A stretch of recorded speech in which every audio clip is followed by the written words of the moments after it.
We're going to start with the basic multiplier effect and the difference between the multiplier effect and the multiplier ratio, which is quite an important difference just for clarity. So the multiplier effect, as again, I'm sort of assuming you all know, so I'm not going to spend too much time on it, is basically the idea that if you inject a certain amount of money into the circular flow of income, then the spending that creates continues to circulate so that you end up with a higher growth in national income than the original injection. So to put it simply, an initial injection into the circular flow creates a larger eventual increase in overall national income. To put it even simpler, if you put £100 million into the circular flow of income, grow by more than £100 million, or the economy's income will grow by more than 100 million. If you put 200 million into the circular flow, the economy's income will grow by more than 200 million. And this process is known as the multiplier effect, right? So the effect is the process itself by which you put in a certain amount of money and you get more money out. Okay. And then the multiplier ratio, on the other hand, measures the size of this effect. And I'm going over this first off, it's just as a common point of confusion, especially in questions which ask for either the multiplier ratio or effect, and students get the two confused. So the effect is the process itself, and again, a definition for that, which I don't think I'm going to write down because again, I'm going to assume you know it, don't want to take too much time, is when an initial injection into the circle of income creates a larger eventual increase in national income. The multiplier ratio is the size of the multiplier effect and is commonly denoted as K. So the multiplier ratio K is often calculated as, and again, I'm sort of assuming you know this, it's just a refresher. We're going into these in a bit more detail later on.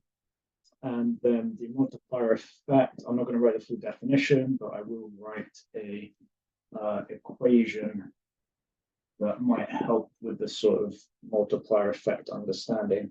You have an injection into the economy that is going to be multiplied by K, the multiplier ratio, and then that will give you a final increase in national income. So this sort of describes the multiplier effect in mathematical form, right? You inject something into the economy, and assuming K is greater than 1, which it effectively always will be, realistically, then the final increase in national income will be greater than the initial injection. So this is the definition I gave, just in the form of an equation that captures the same concept, right? And then the multiplier ratio itself is the actual K. So if you put in 100 million and the multiplier ratio is 2, the economy will grow by 200 million. If you put in 200 million and the multiplier ratio is 2, the economy will grow by 400 million. So hopefully that's all again, a bit of a refresher, nice and easy. Okay. So the next thing I'd like to do is give just a bit more, again, hopefully like a bit of a deeper understanding or a certain way of looking at it, which relates to the actual circular flow of income model.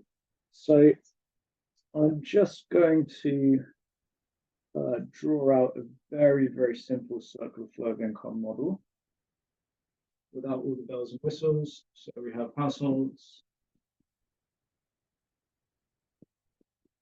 we have firms, and firms provide wages to households, households provide revenue to firms, and that effectively creates this circular flow of income. So obviously the multiplier effect, and again, I'm hoping this is a refresher rather than like new information. The multiplier effect occurs because, let's say, a household spends money, someone buys a car, well, then the car company gets money and then they pay their employees, their staff, their manager. Let's just keep it simple. Say they pay one employee with the money they got from selling the car, but then that employee goes and uses that money to buy a computer. Well, then a computer company makes money, and let's say they pay one of their staff with that money. and etc. The staff member goes and buys something, and that gives a firm money. So this obviously creates this again multiplier where someone initially spending money doesn't it doesn't stop there. A process of spending doesn't stop there because the person who earns the money can then go out and spend it, and then the person who earns that money can then go out and spend it. So my question to you guys is this, and this is going to lead into what I wanted you to think about.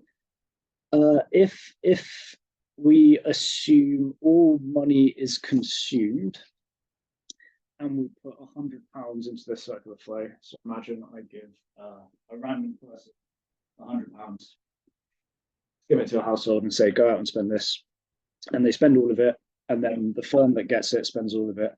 What will the final increase in national income be in this situation? That's the question to you. Answer in the chat. So if you give someone £100 and they just go and spend all of it, and then the firm that gets that money then uses all of it to pay employees, and then the employees go out and spend all of it, what's the final increase in national income? Because I mean, in like, why this could happen, right? Like you give me £100, I go out and spend all of it, and then the company that earns that money, they spend all of it on wages, and then the people who earn their wages, they spend all of it. Like, how much would national income grow by given that initial £100 spend?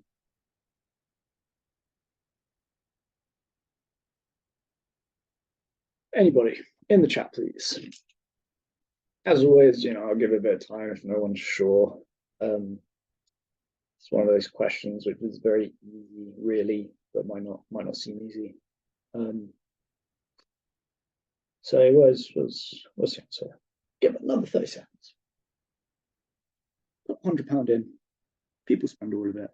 How much will you get out in the end? How much will the economy grow by? Got a few people saying 100. It's interesting. Interesting. So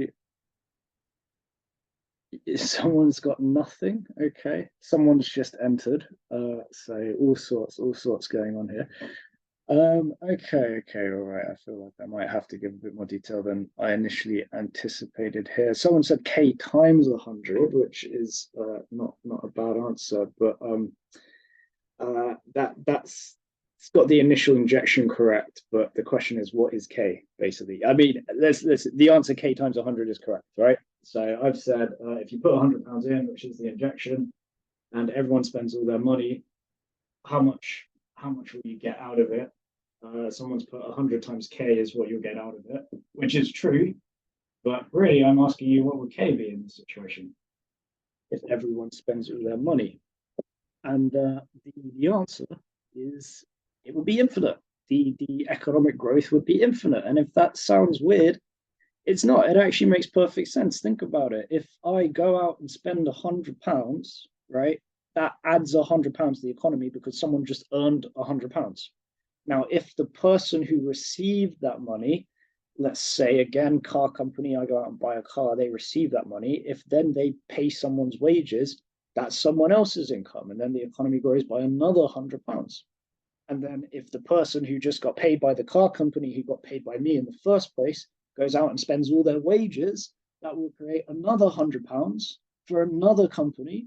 Maybe again, they've bought a computer, like my other example, computer companies just earned £100. The economy is growing by another £100 because economic growth really is just people earning money, just making stuff, making products, selling products, earning money.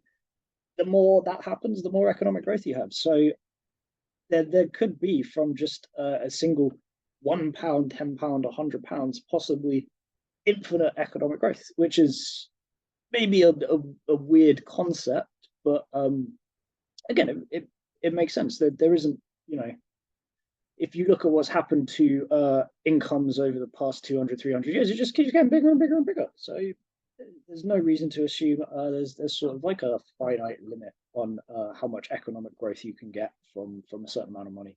So okay, this has got a bit abstract, but that was the plan. Again, I wanted to go a bit deeper than the basics today. So my next question is why doesn't this happen? Obviously, this doesn't happen, right? And there's a couple of reasons you might think of. Why isn't it that we if we could have this circle, this continuous infinite circle. Devian's got the right answer. I'm going to give it a bit more just in case anybody else wants to throw their answer in there. Because this doesn't happen, right? We don't get infinite economic growth. Very good, Niati, as well. Very good. Okay, so the answer is the withdrawals and the leakages, right? They will basically give k usually a value between one, higher than one, lower than infinity. Typically a lot lower than infinity, it should be said.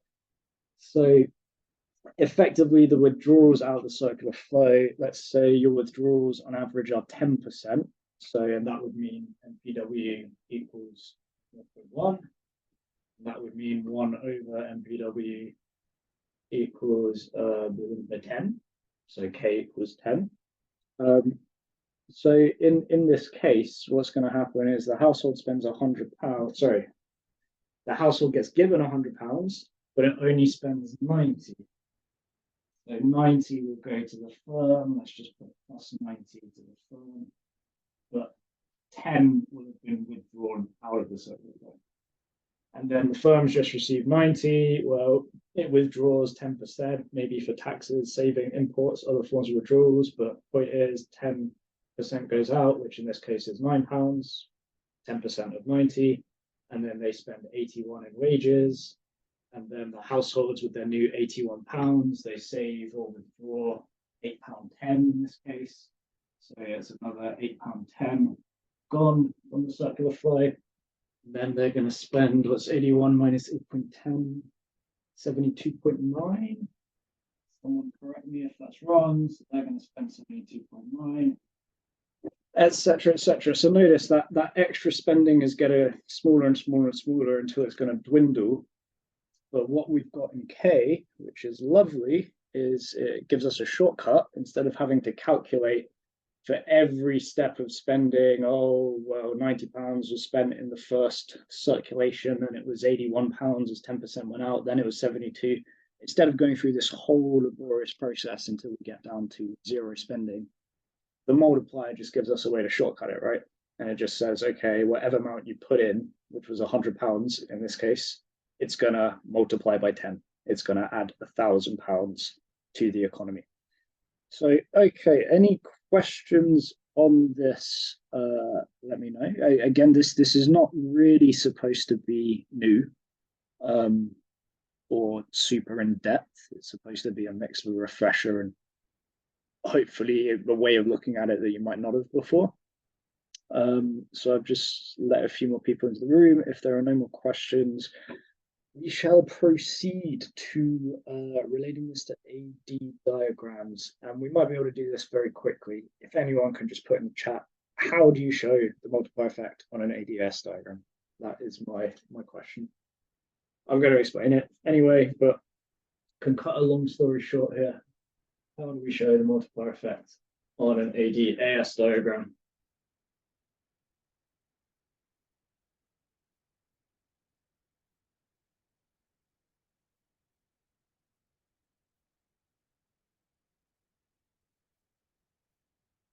Okay, looks like we've got no takers for this one. Oh wait, no, that's just, I'd accidentally closed the chat. Someone said, what is MPW, marginal propensity to withdraw? Again, I was kind of assuming that was known at this point. So if I am like, because obviously at some point I have, on some level, I have to assume that you guys know some stuff and you don't know other stuff. So if I do say stuff, please make sure you do what Niati's just done and just, what is this thing, right? There's no point trying to learn something if you don't know what key terms are.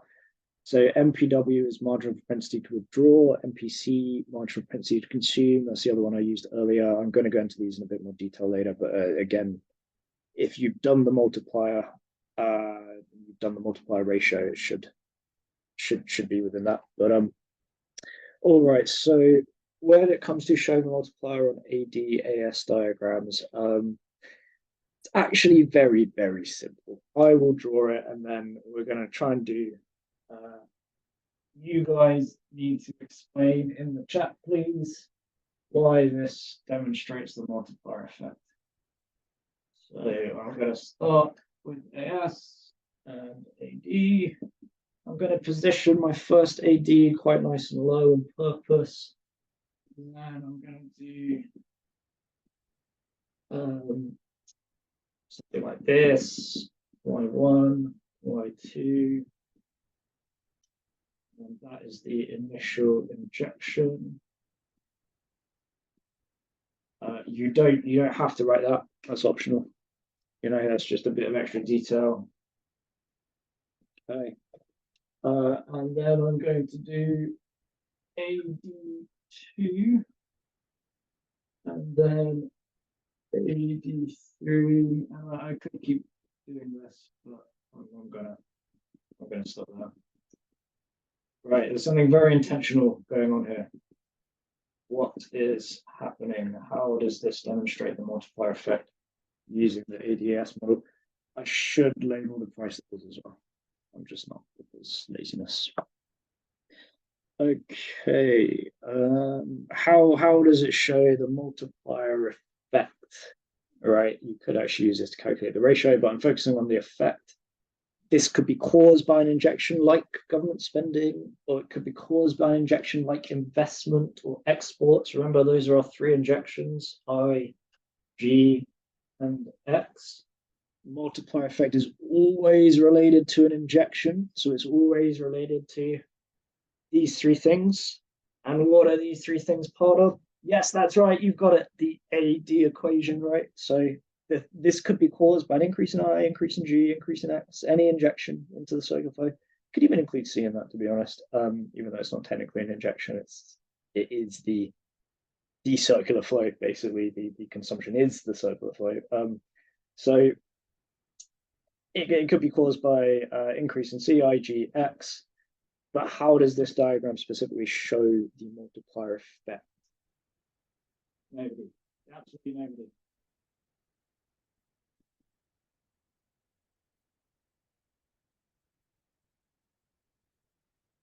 I'm so desperate for an answer, or even an attempt at an answer. I've decided to fill in the price levels. Okay. I'll explain.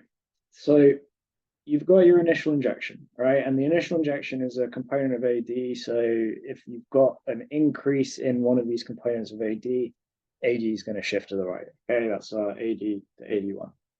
And that initial injection will create an increase in national income, right? So you inject 200 million, that's like saying the government spends 200 million on a hospital. Well, obviously then GDP goes up by 200 million.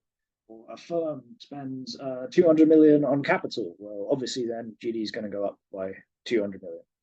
So you've got this initial increase caused by this injection, but remember, what does the multiplier effect tell us? That the economy will grow by more than the initial injection. So it makes sense that an initial injection doesn't just stop economic growth following the injection, it creates more spending. Now, go back to our analogy, right? If I buy a car, it doesn't stop there. The car company can then spend that money, and then the people who got paid by the car company can then spend that money.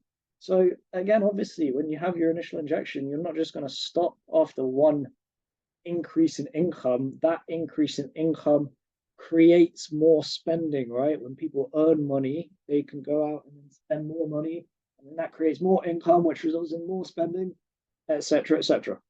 So what we end up with is a final increase, right? Y1 to Y4. Again, this is optional. That's your final increase in Y. That is bigger than the initial injection.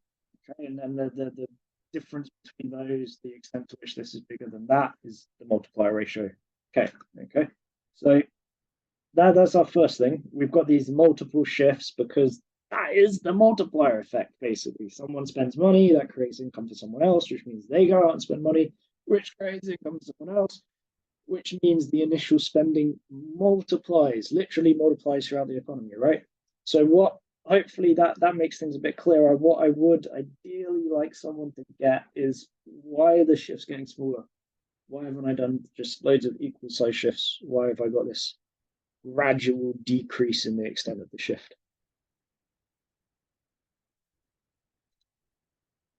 Again, I'll give it, a bit of time. Appreciate the cogs have got to get whirring, gears have got to get ticking. Should that have been the other way around? No.